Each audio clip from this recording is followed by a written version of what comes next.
You know, in every single electronic device you own, there are just countless tiny components working away in secret. Today, we're going to pull back the curtain on one of the most fundamental of them all, the resistor. It might not look like much, but as you're about to see, it's a tiny but mighty hero of our modern world.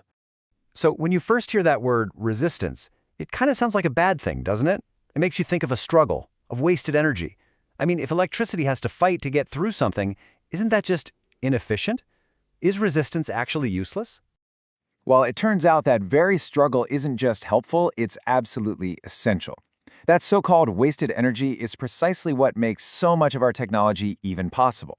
To really get why, we've got to go back to basics. So, what are we really talking about when we say resistance?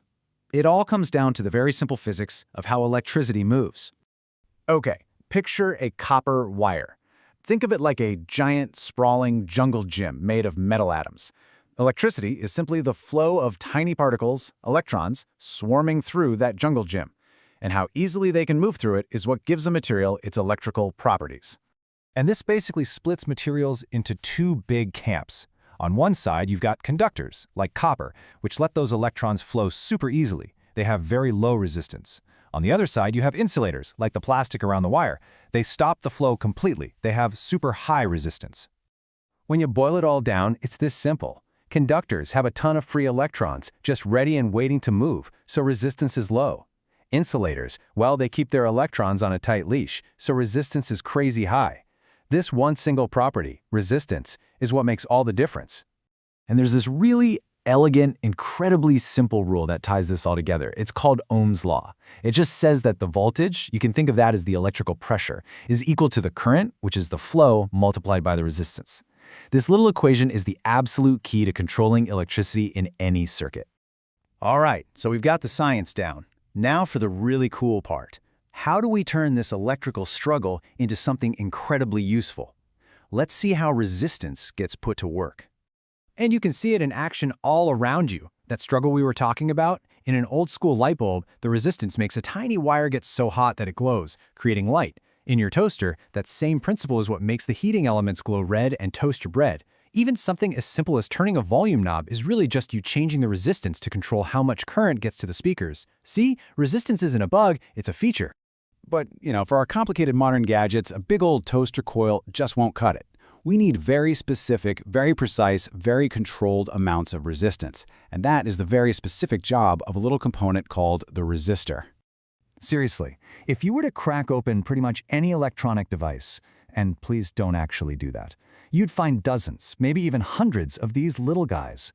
They look so simple, right? Just these tiny little components with a few colored stripes. But what they do is absolutely critical. And this is so cool, it shows you what's actually happening on the inside.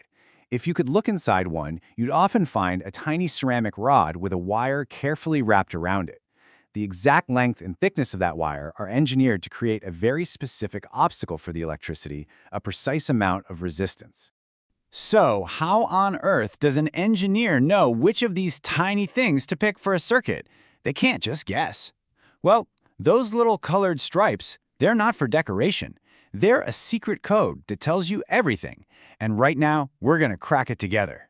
For your standard run-of-the-mill 4-band resistor, the code is actually pretty straightforward. The first two bands give you the first two numbers of the value. That third band is your multiplier. It tells you how many zeros to tack on the end. And that last band, the fourth one, tells you the tolerance, which is basically how accurate it is. And here it is. This is the key to the whole thing, the official decoder ring. Each color corresponds to a number, a multiplier, and sometimes a tolerance level. Black is 0, brown is 1, red is 2, and so on down the list. This chart is how you read any resistor you come across. So let's break it down into 3 easy steps. First, we'll read the first 2 color bands to get our starting number. Second, we'll look at the third band to figure out what to multiply that number by. And third, we'll check that final band to see its accuracy. Ready to try one? All right, let's do one for real. Here's our little guy. The bands are brown, black, red, and gold. Let's get to work and decode this thing. First up is the brown band. We look at our chart, and that gives us our first digit, 1. Easy enough. Next is the black band, which stands for 0. So we put that after our 1, and now we have the number 10. Now for the third band, which is red. This one is our multiplier. According to the chart, red means we multiply our number by 100. So 10 times 100 gives us our final value, 1,000 ohms. But hold on, we're not quite done. That last gold band is the tolerance. Gold means it's accurate to within plus or minus 5%. So in the real world, this resistor's actual value is somewhere between 950 and 1,050 ohms. And just like that, you've cracked the code. Okay, so we've journeyed from the big idea of electricity all the way down to reading these tiny little color codes. Let's zoom back out for a second and just wrap up why this little unsung hero is so important. So, what are the big takeaways? First, resistance is not useless. It's how we turn raw electrical energy into useful stuff like light and heat. Second, resistors are what give engineers that pinpoint, surgical control they need over the flow of electricity. And that secret color code? Well, it's not so secret anymore. It's a simple language that, hey, now you know how to read. Think about it.